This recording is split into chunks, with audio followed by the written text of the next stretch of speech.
Alright YouTube, I normally wouldn't make a second video so close after the one that I just made, but this is actually much more important. This is a potentially grave situation. There is a whistleblower right now who did a podcast a couple days ago and just hit a larger media source, which is how I found out about it. Um, and he's an intelligence analyst, so he's worked with the government before. And he was actually a whistleblower back in the Bush era, talking about the surveillance system and how it was being used. And he was substantiated when he came out with his claims before. Of course, Bush claimed, "Well, we're just doing it a little bit," which in all likelihood was a lie. But anyway, back to the main point.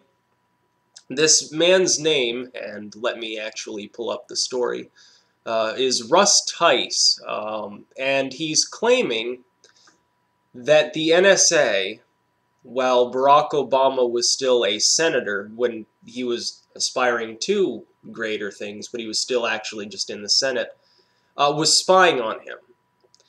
That they were spying on and wiretapping and monitoring senators and congressmen, people in the House and Senate, federal judges, groups of lawyers, all sorts of people, and targeting a bunch of numbers associated with Obama.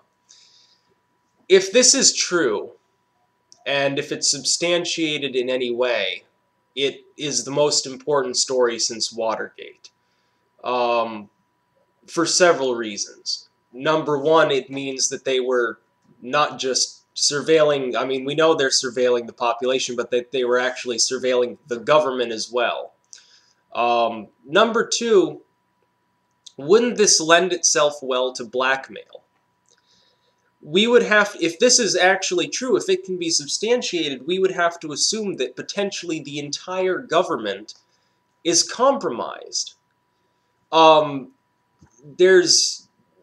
It's hard to even react to such a story if this story is true, and he's already been credible before in his whistleblowing.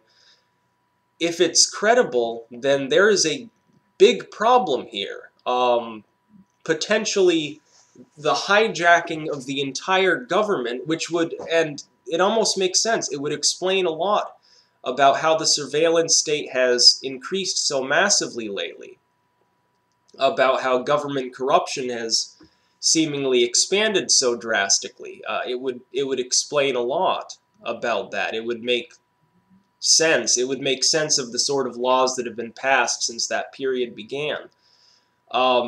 It's very concerning. To those who watch this video, I would encourage you, I'll put links in the description to the story on the Blaze and also to the video, the audio on video of the whistleblower himself talking. I would encourage you to spread it around. It just barely, after 2 days of just being the podcast audio, just hit a larger source, and so it's still relatively new to most people who would have viewed it. But if it's spread around, it could potentially hit the mainstream media. People can start asking questions and talking to this guy and saying, does he have any more actual solid evidence that what he's saying is the case? Just very concerning in every possible sense of the word. There's just no other way to put it. So keeping it simple, spread it around a bit. Take a look at the audio. If this is true, it's very concerning. Peace out.